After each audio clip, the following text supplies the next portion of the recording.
بسم اللہ الرحمن الرحیم ان اللہ وملائکتہ یصلون علی النبی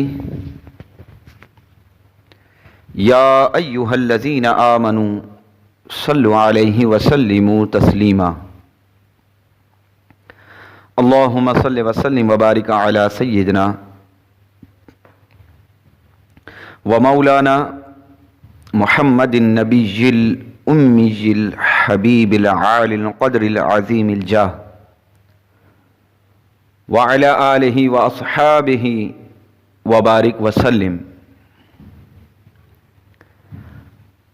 صلاۃ و سلام علیک سیدی یا رسول اللہ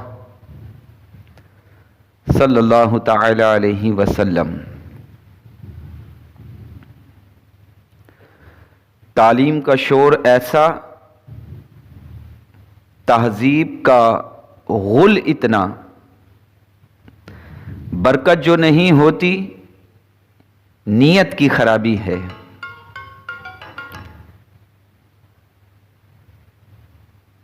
آج ماہانہ روحانی اجتماع میں برکت اور اس کے ذرائع کے متعلق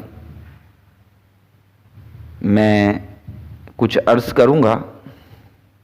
ہر آدمی برکت حاصل کرنے کی کوشش کرتا ہے، حصول برکت کے ذرائع اختیار کرنے کی ترکیبیں سوچتا رہتا ہے۔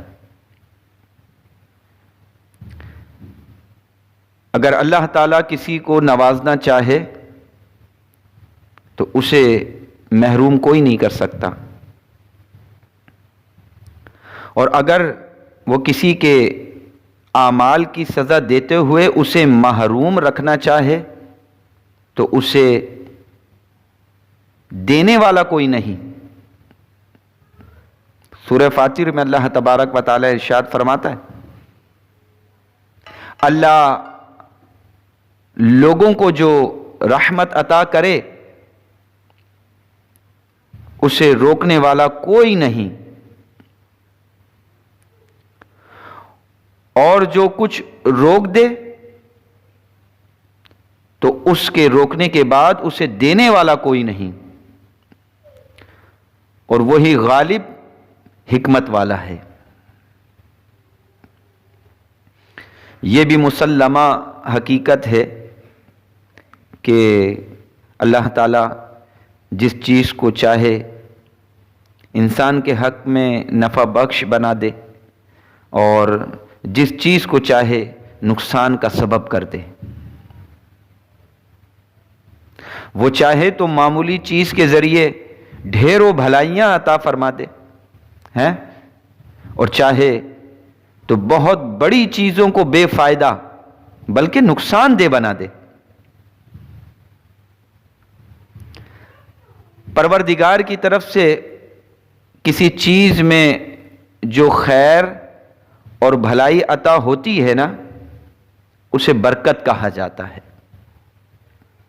اللہ تبارک و تعالیٰ کی نوازشات مختلف صورتوں میں ہوتی ہیں،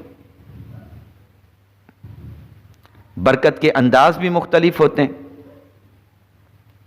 کبھی کسی چیز میں اضافے کے ذریعے برکت عطا ہوتی ہے، اور کبھی اضافہ نظر نہیں آتا مگر برکت محسوس ہوتی ہے۔ یہ حقیقت ہے کہ اگر برکت نہ ہو تو گویا کچھ بھی نہیں ہے، اور برکت ہو تو گویا سب کچھ ہے۔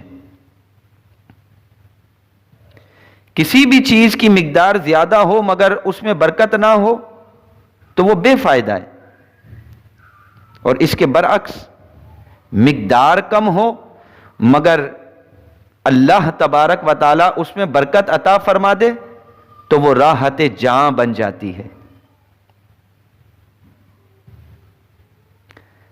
سیدنا ابو سعید خدری رضی اللہ تعالی عنہ کی روایت ہے، کہ نبی پاک علیہ الصلوۃ والسلام نے اللہ تبارک و تعالیٰ کی بارگاہ میں التجا کی، اللہم بارک لنا فی مدینتنا، اللہم بارک لنا فی صاعنا، اللہم بارک لنا فی مدنا، اللہم بارک لنا فی صاعنا، اللہم بارک لنا فی مدنا، اللہم بارک لنا فی مدینتنا، اللہم اجعل مع البرکۃ برکتین۔ صحیح مسلم کی حدیث نمبر 1374۔ اے اللہ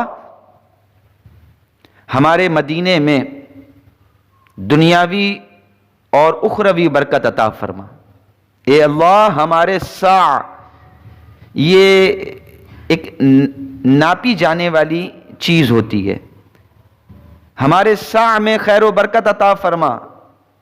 اے اللہ ہمارے مد، اس سے بھی چیزوں کو ناپا جاتا ہے، جیسے دودھ کو برتن سے ناپ کے 1 کلو، آدھا کلو، 1 پاؤ کا برتن ہوتا نا، ایسے اس زمانے میں کچھ برتن تھے کہ جن سے سامان کو ناپا جاتا تھا۔ اے اللہ ہمارے مد میں خیر و برکت عطا فرما، اے اللہ ہمارے ساع میں برکت عطا فرما، اے اللہ ہمارے مد میں برکت عطا فرما، اے اللہ ہمارے مدینے میں دنیا آخرت کی برکتیں عطا فرما، اے اللہ مدینے میں دگنی برکتیں عطا فرما۔ میرے مصطفیٰ کریم علیہ الصلوۃ والسلام کے قدمین شریفین جہاں لگیں، وہ جگہ ایسی عظیم الشان ہو جاتی ہے کہ اللہ تبارک و تعالیٰ اس کی قسم یاد فرماتا ہے۔